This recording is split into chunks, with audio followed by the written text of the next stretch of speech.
Hello guys and welcome back to another episode. Today we're going to be looking at Android exploitation. Basically I've been away for a few months, but here I am, and I saw it better to teach exactly what I've been learning for the past few months.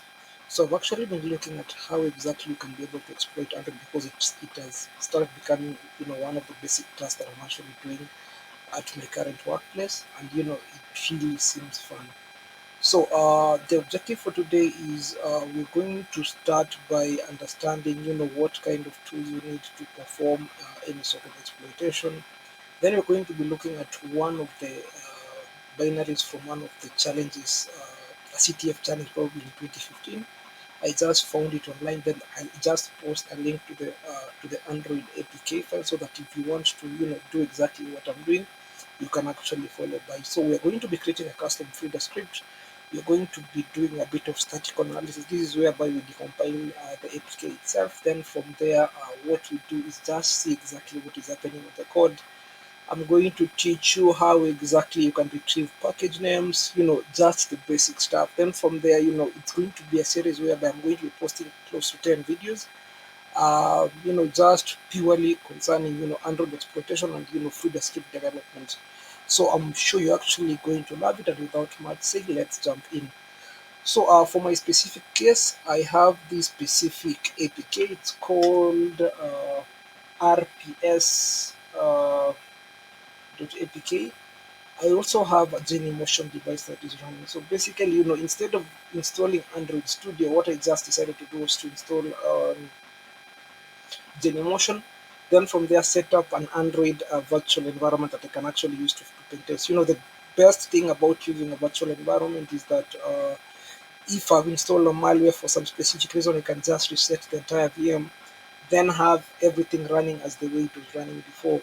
So that's one of the main advantages. But still, if you're testing an application that requires something like fingerprint, it might become a bit of a hassle. So that's why you actually still need to have a device that is physical and it's also rooted. But in our case, that won't be necessary today. So the first thing that I'm going to do is to actually install the APK, and to do that I'm going to be using a command adb. So let me go back. So we're using the Android virtual emulator.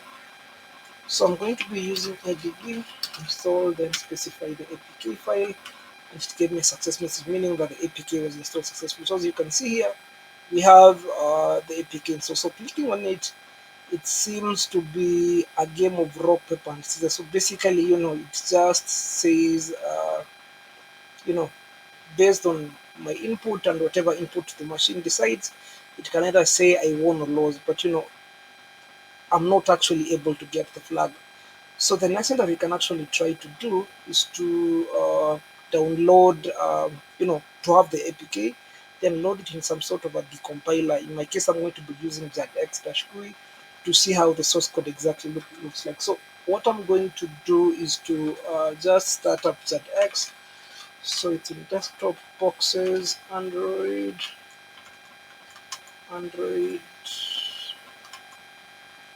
Let me see. I have it somewhere here. Some tools. Jadx bin, then Jadx-Gui. So here it is. So let me just load it up. Then you can just import the APK, then see exactly how it looks like. So let me just give it a second to start up. I'm going to pause the video, then once it comes back, I'm just going to return. So Jadx has already loaded, but I can see that the font is really small. So let me try to see how exactly I can make it better. So if I go to preference,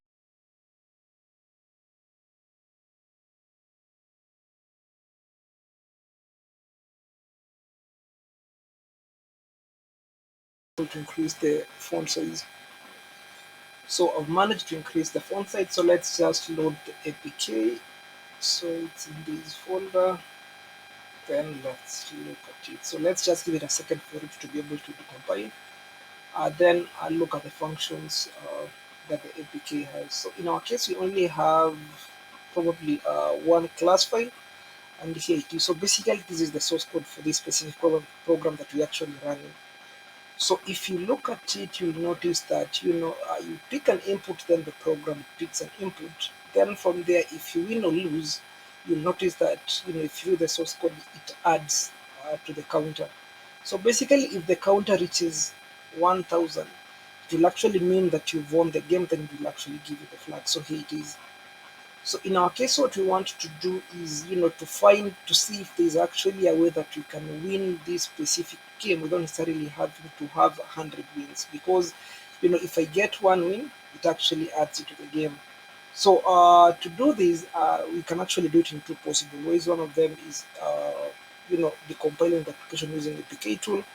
Then after that, editing this specific counter to either be 999 or 1000, so that basically we just get the flag. But in our case, we're going to be using a program called Frida, which just performs the dynamic instrumentation. Basically, it just allows the process to be hooked into. Then you can actually change the values dynamically. So basically, that is the best approach that we're going to take to see, what exactly we need to change to be able to, make the program give us the flag without necessarily having to go through the 1,000 wins that the program requires. So to do this, let me just create a new tab. Then after that, what I'm going to do is two things. First of all, we need to ensure that we load Frida to the Android device. So to do that, I already have Frida present in my previous working directory. So let me just copy it here. So here it is. So during the time when I was recording this video, Frida version, the latest version was 16.1.5. You can actually download it from the Frida main GitHub page. It's really not hard.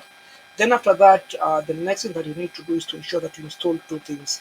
So you need to install a package called frida-tools, frida-tools, then Frida itself. So to install them, it's actually simple.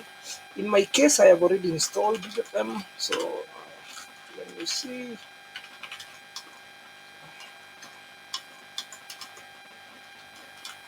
So I've installed them in this specific virtual environment, but what you just have to do is to type p3, install, then specify frida-tools. So as you can see, it says it's already installed. So what happens is if you already installed this specific package, you can use --upgrade to upgrade any packages that have already been installed. So in my case, the package seems to be already installed, and it's actually having the latest version. Also, you need to install a Frida by itself. So in my case, as you can see, it says that the requirement is already certified. So basically, I have these two main programs. So the next thing that I'm going to do is to copy the Android Frida server to my Android device. Another thing that I'd like to recommend is to ensure that your Frida version, that you're actually running on your Kali machine or Parrot machine, matches the version that you're installing on the device. So basically, you might get some sort of errors or unexpected behavior if the versions actually do differ. So to be able to run this on the Android device, I'm just going to copy it. So to copy it, I'm going to be using the command adb, then push to specify I want to push a file to the Android device, then specify the file.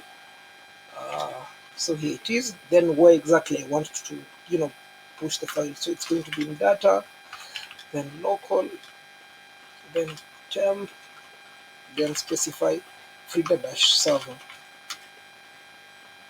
So there it is. It's pushed that one file successful. So the next thing that I'm going to do is to type adb shell to enter into the terminal of the Android device. Then the next thing is to do chmod +x, then specify /data /local /tmp, then specify frida-server. So basically what this command does is it makes the Frida binary to be executable. So basically right now if I try to run it, you'll actually see it works. You don't get an output, but it's actually running right now. So to confirm this, let's go to a new prompt, then again activate our virtual environment. So just give me a second. vm pin activate. So here it is. So to confirm if it's running, I'm going to run a command frida-ps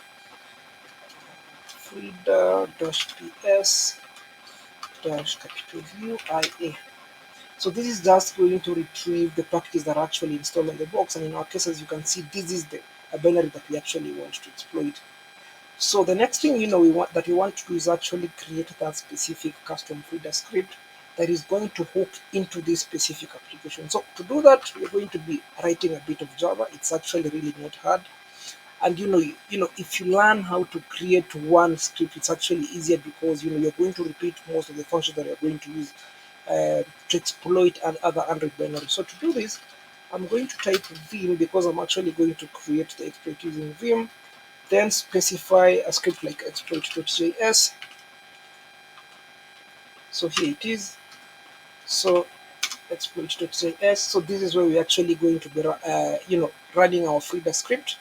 And basically it's just going to be containing actually a really few lines of code, and still we're actually going to achieve the same results. So to do this, first of all, we need to write java.perform. So just here it is, java.perform. So basically in Frida, what java.perform does is that it is used to attach that function to the current process. So basically, and it checks to see that the Java VM is actually running. So after writing java.perform, we are going to be specifying a function. So here it is. And then after that, the next thing that we are going to do is to specify a variable. Like in our case, I need to go back to the binary to see exactly which function I want to hook into. So in my case, I actually want to hook into this function called onClick. So this is the function I want to attach into. So let me copy it. I hope it's in my clipboard. There it is. Then I'm going to specify java.use, then specify the full path where the class is actually available. So to do this, I'm going to go back to my code, then copy the package name. So here it is. Then go back to my code, then specify it. Then you specify a dot, then specify the class name. So our class name is main activity. So here it is. Let me go back, then test it. There it is. Then the next thing, we just need to use this specific onClick variable that we have actually initialized. So to do that, I'm going to specify onClick. Then after that, right now we're actually in the main activity. So inside here, we have actually different methods. And the method that I want to hook into, it's actually still called onClick. So here it is. So I need to hook into this specific method. So let me copy it, then go back. There it is. Then I need to type the implementation, then specify a function.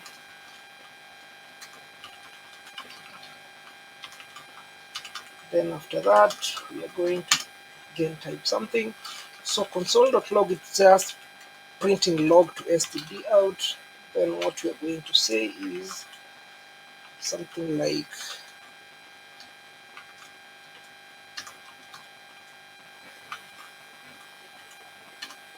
sorry about that. Inside include function. Then after that, I'm going to create another variable red to specify return. Then it's going to be this dot onClick. There it is. Then it's just going to return whatever it expects to be returned. So there it is. I don't think we have to put that on the end. If so, the good thing about Frida is it's actually going to give us a specific error in case we have an error in our code. So let me just save it, and our script looks like it's actually okay right now. So the next thing that I'm going to do is to actually launch Frida with my specific script. So to do this, I'm going to specify Frida, then dash capital U to specify USB. Basically, it's just a default configuration between my curly box and Genymotion. So you used dash U. Then dash L to specify the script that we actually want to use to actually inject to our Android application. So in my case, it's going to be exploit.js. Then lastly, F for function. Uh, then we want to specify the package name for our specific application. So to do that, we just run it. Then as you can see, here it is. So it's been able to launch our program successfully. So the next thing I'm going to do is to just try to click something, and I'm not seeing anything right now.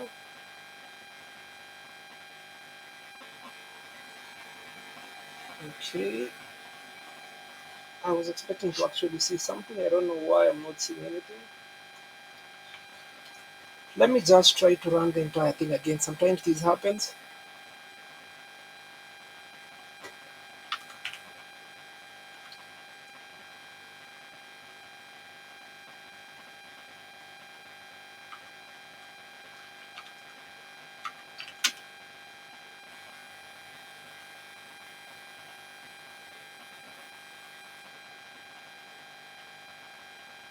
Let's just give it a second.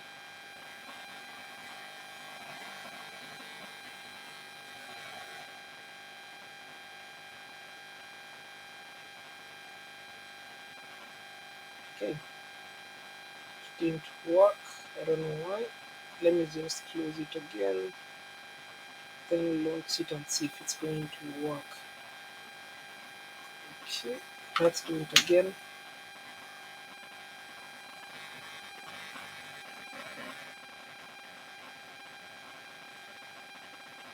So what you can actually do is just give me a second. Let me reboot the VM, then we can just pick up where we exactly left off. So just give me a second to reboot the VM, then we can continue with the walkthrough. So the application has already started again. So let's try to see if the same thing is going to work, or are we going to still get the same error. So what I've just done is I've started Frida server again to see if we can actually be able to inject the script. So let me just try it one more time and see exactly what happens. So we've launched it successfully, but I'm not getting anything interesting. So let's go back to the code and see if we might actually have made a mistake, which I seriously think we haven't.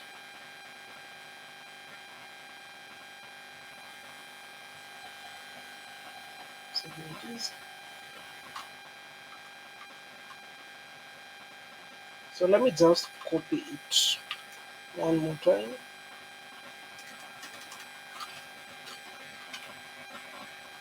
There it is. Okay. So the next thing that I'm going to do is to actually see if actually even my classes are loaded. So to do that, I'm going to create an entirely new function.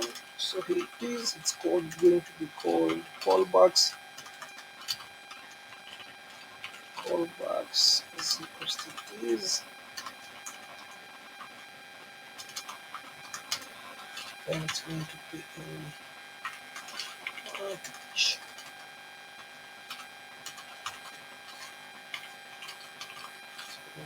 function,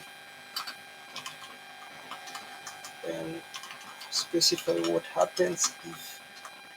So what I'm supposed to pass in this specific function is an argument, so it's going to be args. Then specify if. It needs to be encapsulated. Then what happens if it's that? So if args dot index of takes a number. Then let me specify something like on. So basically, I'm just trying to see which exact greater than or equal to 0 if my methods are actually loaded. So if these specific methods are loaded, I just need to do a console.log, then specify args. So that's number one. So on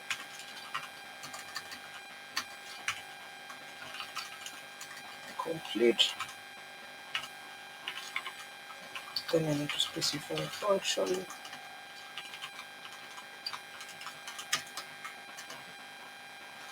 So we get that.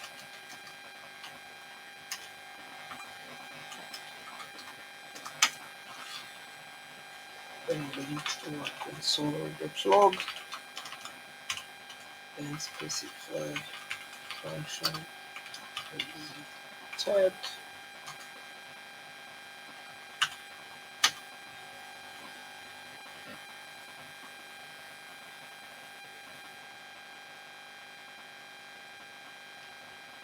then after that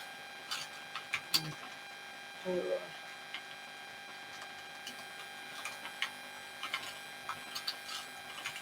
function.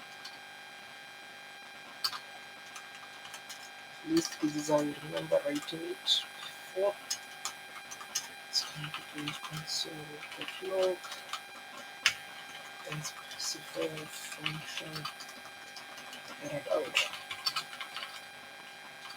Function errored out. Let me confirm that I have correct number of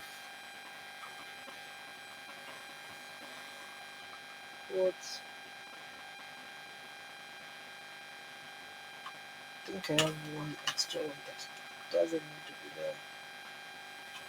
Yes, I think now it's okay. So to just see if the class is loaded, what I'm going to do is to come back here, then type java.enumerate, then specify loaded classes. Then inside it, specify my variable callbacks. So here it is. Okay. It says it needs an expression, so let me think it needs something there. Okay.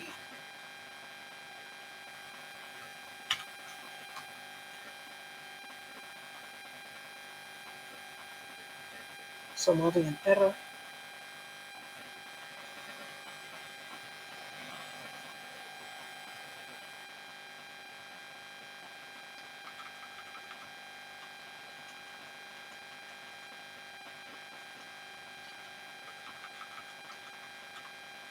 So I can see that my if statement lacks something, so let me put it. And it says args are not defined, so because I specified arg not args. So let me do that.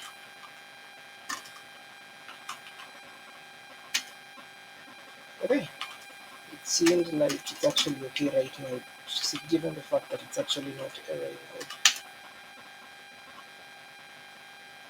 So okay, it says on March reference args not defined.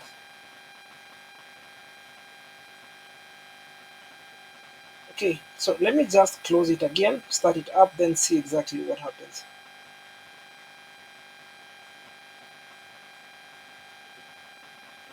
Okay, so let's do this again.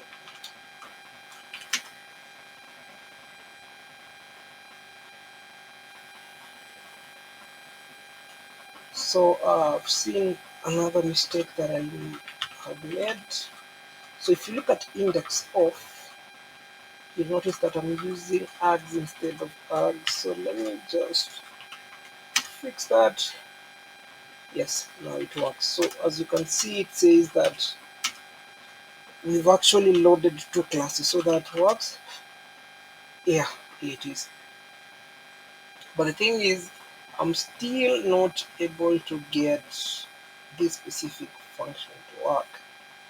And I don't know exactly why that is the case, but what I can actually try to do is to delete these and this one and see what happens.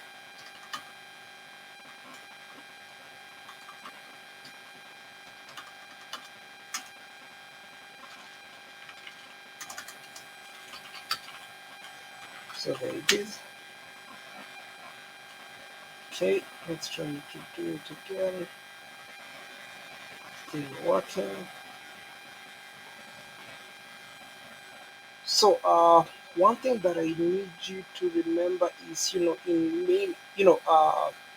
main activity we actually have two functions. So there's this main activity, then there is this main activity $1. So what if I try to see if that's the problem? If come back here and change this to $1, what exactly happens? So $1, then save it. It says set property implementation not defined. So let's go back to our code, then just uncomment the lines that we've actually initially commented.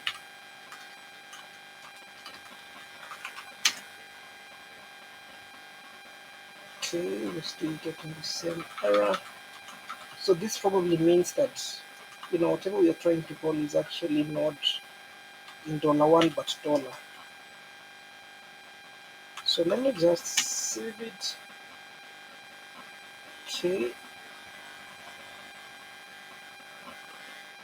still I'm not getting what exactly.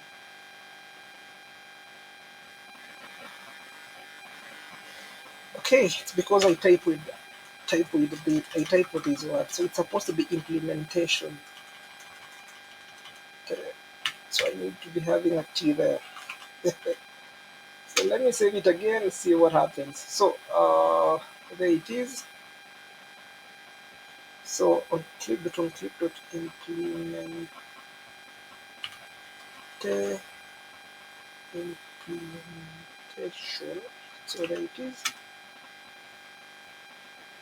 Okay, still getting that error, but remember I said that probably our function is not in $1. So let's come back here, then just remove it and put only in activity. So here it is. So let's save our script, see exactly so it's not even returning an error right now. So let's try again to see. So as you can see right now, whenever we try to click something, it says that on click, we are inside on click function. So basically we've managed to call that on click function, but you're getting an error saying that on click argument type do not match. So basically it requires an overload of android.view.view. If we go back to our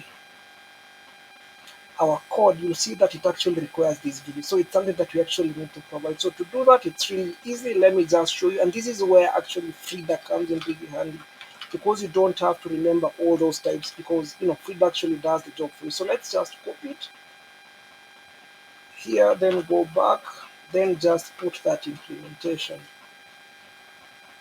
So let me type it. There it is. Then specify it in our function. So it's going to be view$0. Then specify it where we actually calling our function. So view$0. So let me just save it and see if it's going to work, and it has worked. So let me try to run it again. It says we actually just inside the click function, but actually nothing is happening. So remember, if we go back to our code, there was this count into that other counter. So let's try to view its value. So to do that, let me go back to my function, then where this on click method is, then do another variable which is going to be counter, which is equals to this dot cnt dot value. Then I'm just going to do a console dot log counter. So there it is. So I've actually just saved the script. It seems like it's working as expected. So right now, as you can see, it says that the counter value is 0. So if we win, as you can see, once we win, the value changes to 1.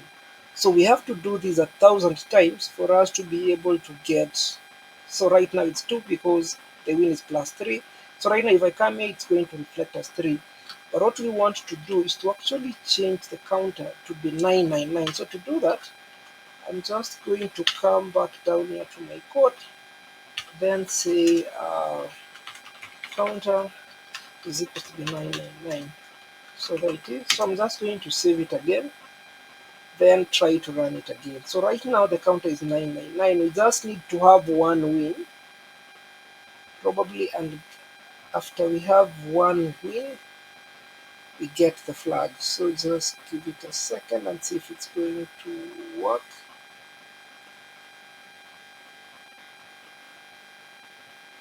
Okay, still remains 999. Whatever it changes it to 1000. So let me try that and see what happens.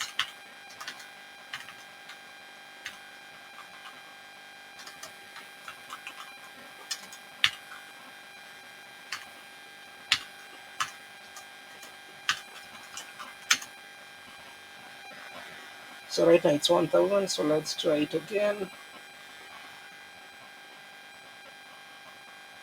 Okay,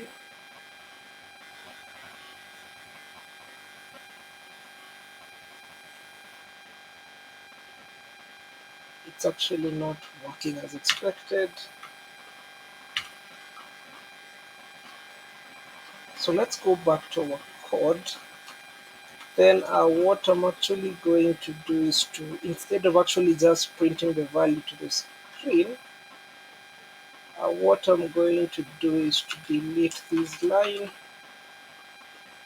then just do to undo it.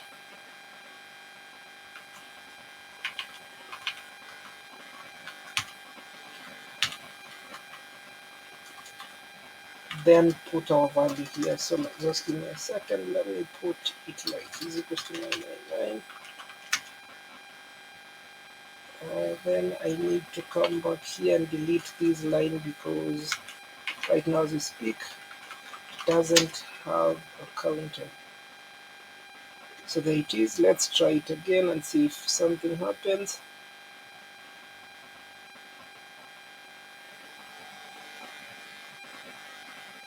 Okay, I feel like there's a problem with our script. Yeah, there it is. I'm sure you've seen the flag. So basically, you know, yeah, here it is. So if you put the counter to 999, you'll have to do it several times, but as you can see, you actually get the flag eventually. So it's just a matter of you pressing the buttons a couple of times for you to be able to actually get the flag. I thought the recording was actually going to be smoother than it was, but I'm sure you've actually learned something because even I wasn't going to show how exactly you can see which functions were loaded whenever you run that specific program. But as you can see, this is how you can actually create custom filter scripts and change values that were actually hard coded initially in the script and cause them to be a different value. So I hope you actually enjoyed the write-up. I'm planning on releasing a few other walkthroughs probably in the next 1 to 2 weeks. And see you till then. See you.